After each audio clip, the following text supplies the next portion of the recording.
Antes de tudo, um disclaimer: este vídeo não é um vídeo de análise técnica ou fundamental para a Farfetch, é só basicamente uma análise superficial sobre aquilo que se passou nos últimos 2 dias, nomeadamente ontem e hoje.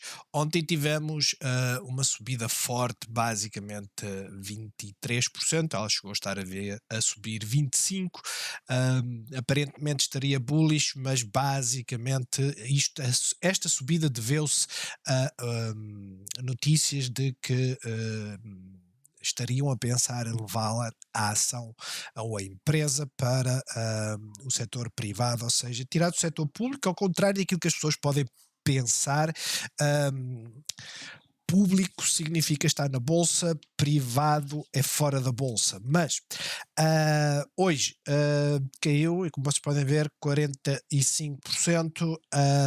Parece que não vai apresentar os resultados amanhã, e esta queda deveu-se a um dos grandes parceiros, a Cartier, dizer que era capaz, está aqui a Richmond, que inclui o grupo Cartier, ou a marca Cartier, que iria provavelmente rever o acordo que tinha com a Farfetch. Ora, qual é a parte interessante e importante? Ponto 1.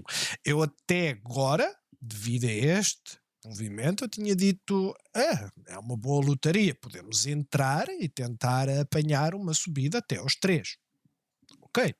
Porquê? Porque tecnicamente é isso que acontece. Este tipo de movimentos chama-se o tal cup and handle. Basicamente aquilo que nós esperávamos que ela fizesse era vir para aqui, depois fazer isto e depois voltar lá para cima, mas com este tipo de notícias as coisas não ficam fáceis.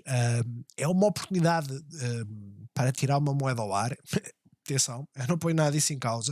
Quem entrar hoje basicamente está a comprar mais barato, eu diria 40% ou 30% face antes desta confusão toda. É 30%, pelo que é um grande desconto, mas não há garantias nenhumas que ela suba. Nós podemos ver uma rapidamente que basicamente passou pelo mesmo, e depois falaremos sobre a questão dos financials de uma forma muito simplística. Basicamente foi o que aconteceu aqui, foi com a Lucid, ela chegou a estar a subir 80%, eu praticamente fiquei break-even, diria, estava a perder para aí, eu creio que estaria a perder neste dia, se fechasse aqui, estaria a perder 10% do meu investimento, e depois basicamente foi isto que aconteceu. O rumor aqui neste dia também foi de que o fundo árabe, que detém para aí 70% ou 80% da Lucid, estaria a pensar a levá-la para o setor privado, ou seja, tirá-la da bolsa. Em termos de aspectos financeiros, vocês podem vir aqui ao Market Watch, fazer a vossa análise, procurar, olhar, tentar entender a parte que eu queria chamar a atenção, e notem, é uma análise muito superficial, não é uma análise fundamental per se, é só olhar e tentar destacar alguns itens que nos saltam à vista, e a primeiro que nos salta à vista é algo que é muito comum nas, diria, startups, ou nas que são de crescimento, e nunca se esqueçam, Farfetch é uma empresa de crescimento. Eles, tal e qual como a Amazon, e se vocês compararem a Amazon com a Farfetch, vocês veem que a Amazon tem estado a crescer bastante, mas a parte financeira está a ser suportada essencialmente pelos serviços da nuvem, pelo serviço de cloud. Tirando isso, o resto do setor de retalho está a crescer, mas não dá lucros. E esse é o setor da Farfetch, é o consumer discretionary, é bens não essenciais, no caso é bens de luxo, por assim dizer, e é um portal online. Mas algo que salta à vista, eles derretem muito dinheiro. E a grande pergunta que vocês devem se colocar quando vem uma empresa a derreter muito dinheiro é, no curto prazo, eles vão pedir empréstimos, vão lançar obrigações, empréstimos obrigacionistas, que é comum nas empresas que não têm acesso à banca, e notem que esta, em termos de, eu depois também posso puxar para baixo e ver, mas em termos de empréstimos tem muito poucos, são 30 milhões. Mas a parte mais importante é que de 2021 para 2022 desapareceram 700 milhões, 50% do dinheiro, ou cash equivalent, que basicamente significa o quê? Uma linha de crédito não significa dinheiro físico na conta da Farfetch, mas é uma linha de crédito que está disponível que eles podem usar e é aqui incluído. Desapareceu metade. Isto é um alerta, é preciso ter cuidado, principalmente estas de crescimento. Quantas vezes é que nós compramos uma e no dia a seguir, ou passado uns tempos, e ela está a ter uma performance aceitável, e passados uns tempos vem uma notícia no final do fecho do mercado em que eles vão lançar um empréstimo ou vão vender ações, ou enfim, vocês sabem que isto é o pão nosso de cada dia. Tirando isso, algo que também é muito importante, e eu depois até usei aqui assim o bot, o chatbot, um, do Bing, é basicamente, isto é interessante, eu basicamente pedi os resultados, escrevi em português e ele meteu aqui em inglês, ok, ótimo, mas a parte importante que eu queria destacar é que estes bots são uma treta. E são uma treta porquê? Eu pedi dos últimos 3 anos. Os últimos 3 anos inclui 22, 21, certo? E 2020. E o que é que ele me dá? Dá-me 2019, 2020 e 2021 e diz que não tem mais informações. Até que eu disse que não, também tens os resultados, já está aqui em português. Os dados de 2022 são públicos e estão disponíveis. E para ele incluir. Agora, acabou por incluir. A parte mais importante é que depois eu pedi aqui para destacar por 12 trimestres, e basicamente aquilo que eu queria que vocês olhassem é este GMV, que basicamente significa o que tem aqui o Gross Merchandise Value. Eu pesquisei para ver se dava a mesma coisa e basicamente dizem que é o volume e não valor.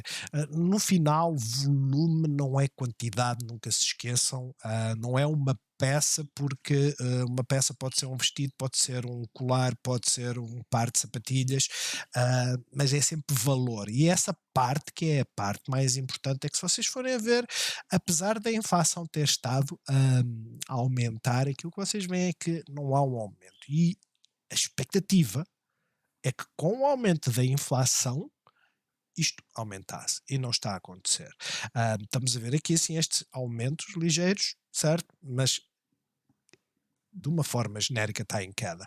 E o resultado líquido, como é óbvio, é negativo, tem sido sempre negativo, só dá de vez em quando um trimestre positivo, o que é muito típico e normal neste tipo de empresas.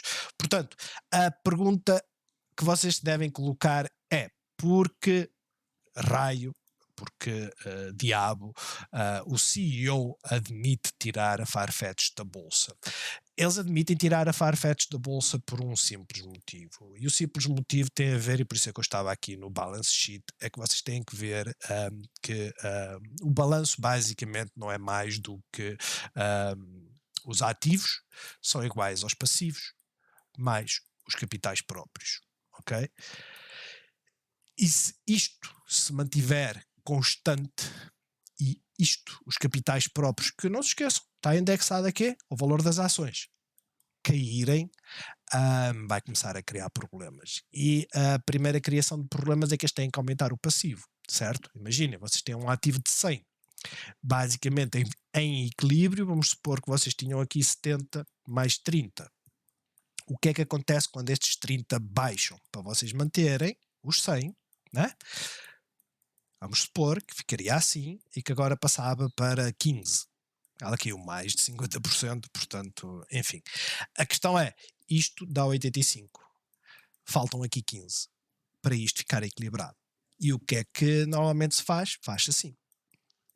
É igual a 85 mais os 15, que é para ficar em equilíbrio. E como é que se aumenta as dívidas? Pedindo empréstimos. E o grande problema é que este tipo de empresas, o acesso à dívida é extremamente difícil. E é muito fácil para eles, basicamente, fazerem uma coisa, que é, se eu tirar, seja qual for a empresa para a qual vocês trabalham, que não está na bolsa, uma das coisas que eles fazem é a questão dos capitais próprios. Os capitais próprios ficam, como é que se costuma dizer, estáveis. Estáveis em que sentido? No sentido em que o capital social não mexe. E quando acontece esta situação, aquilo que eles fazem para manter a fórmula, certo? Para manter o equilíbrio financeiro, é injetar dinheiro. E tirando-a, ou seja, injetar os 15 que faltavam aqui. Tirando a questão de que, se eles tirarem na de bolsa esta pressão para passar de, como é que eu ia dizer, de tecnicamente falida, não é? Porque ela não está falida, atenção, ela ainda tem dinheiro em carteira. Para tirar desta situação, passa-se para público. E a parte mais interessante é esta. Twitter foi a última que passou pela mesma situação. O Elon Musk comprou-a, ah, pagou em excesso, é normal, mas tirou da bolsa. Esse era o intuito. Porquê? Porque basicamente o valor que eles pagaram, vamos supor, eles pagaram, salvo erro, 25 bilhões, 25 bilhões, estes 25 bilhões, se ele estivesse na bolsa, estes 25 bilhões, que foi a avaliação dela, tinha passado seguramente para 5 bilhões. Seguramente. E se vocês acharem, não, isso é impossível. Vamos ver o Snap. O Twitter, eu não me recordo a data em que saiu, mas foi o ano passado seguramente, e a realidade é esta, né? Esta perdeu bem mais do que isso, é Snap, bem mais do que isso, ela perdeu 76%. E o que é que iria fazer? Iria fazer que eles iriam começar a estar sob pressão. Porque não se esqueçam, quando vocês pedem um empréstimo a um banco, vocês dão como colateral património. Arranja um fiador que também, de certa forma, basicamente dá como colateral o património. E se o património desvalorizar, o banco força-vos a injetar capital. Capital esse que vocês não têm. Portanto, sair da bolsa é uma opção viável, sem dúvida. É fácil de executar, nem por isso. Deixem-me voltar a meter isto aqui. E para isso nós podemos até olhar aqui rapidamente para aqui um refresh, ver quantas ações é que eles têm no mercado outstanding. Eu acho que nunca. Não, este ano acho que não meti dinheiro na Farfetch. Onde é que está aqui o coisa de pesquisa? Este está lento para fazer o refresh, é? Está aqui. Farfetch. E essa é basicamente isto, só vos quero mostrar que é para vocês verem qual seria o capital necessário para tirá-la da bolsa. Volume, onde é que está o share outstanding? Não é no financials. Mas vou fazer aqui assim no Google. Vamos usar o bot. Farfetch shares outstanding.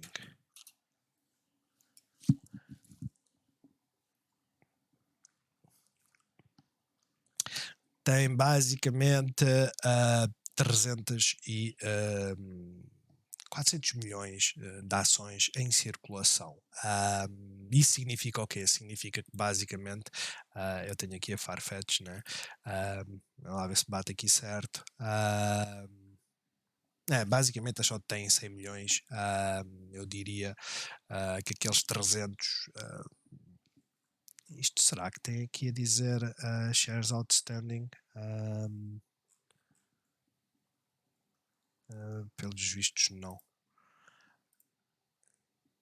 Não. Mas basicamente vai ter um custo e esse custo deve representar para aí 80% do valor do mercado, porque eles devem ter tudo. Aqui não diz os shares outstanding, que é uma pena. Portanto, próximos passos para quem trabalha na Farfetch. Primeiro, vocês já sabem que a primeira coisa que eles fazem, tal qual como o Twitter, é reduzir postos de trabalho, reduzir custos. A Farfetch, de certa forma, já está a fazer isso, mas não tem estado a reduzir bastante o número de pessoal. Porquê? Porque basicamente reduzir pessoal significaria parar de crescer e isso teria implicações na bolsa brutais. Agora, a parte mais importante, muitas das operações vão fechar, eles vão reduzir pessoal, Twitter reduziu 80% o número de pessoas, fechou alguns departamentos, nomeadamente o de moderação, não é? Mas depois disso as coisas vão começar a voltar à normalidade. Eu diria vai demorar algum tempo, como é óbvio. Nós iremos lançar em breve um vídeo sobre a questão da recessão, que poderá estar aí à porta ou não, mas o que esperar. E uma das coisas que vocês sabem é nós começamos a estar em recessão quando as vendas das empresas começam a reduzir por força do consumo por parte do consumidor, que é algo de certa forma que nós temos estado a ver, mas que a inflação tem dissimulado, ou seja, se antes nós comprávamos 10 garrafas de Coca-Cola, agora compramos 9, compramos 10% a menos, mas como o preço tem estado a aumentar, para as empresas até acaba por ganharem mais, não é? Portanto, essa fórmula vai começar a inverter e isso poderá afetar, sem dúvida, a Farfetch. Agora não se esqueçam, vocês olham para a ação da Ferrari e perguntam-se, mas os artigos de luxo sofrem assim tanto? Honestamente não. Portanto, eles sofrem, mas obviamente não sofrem assim tanto. Boa sorte para quem trabalha para a Farfetch, boa sorte para quem está a tentar ou vai tentar alguma jogada, diria eu, de tentar a ganhar algum dinheiro com a Farfetch depois deste trambolhão. Amanhã poderá ser bastante interessante, acima dos 1,19, depende da forma como ela abre. Não se esqueçam que se ela abrir já aqui, o setup desapareceu. Tirando isso, espero que tenham gostado do vídeo e até à próxima.